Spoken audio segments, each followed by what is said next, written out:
ഇന്ന് നമ്മൾ വന്നിട്ടുള്ളത് 2007 മോഡല് ബൊലീറോ SLX കറുപ്പിന്റെ കരിമ്പുലി Bolero SLX 2007 model. 4 door power window, AC power steering, alloy additional ആണ്. വലിയ വീതിയുള്ള ടയറും ഉണ്ട്.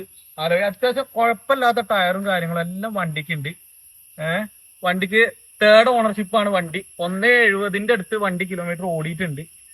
ഈ വണ്ടിക്ക് ആവശ്യക്കാർ കോണ്ടാക്ട് ചെയ്യുക. കോണ്ടാക്ട് നമ്പർ താഴെ കൊടുക്കുന്നുണ്ട്.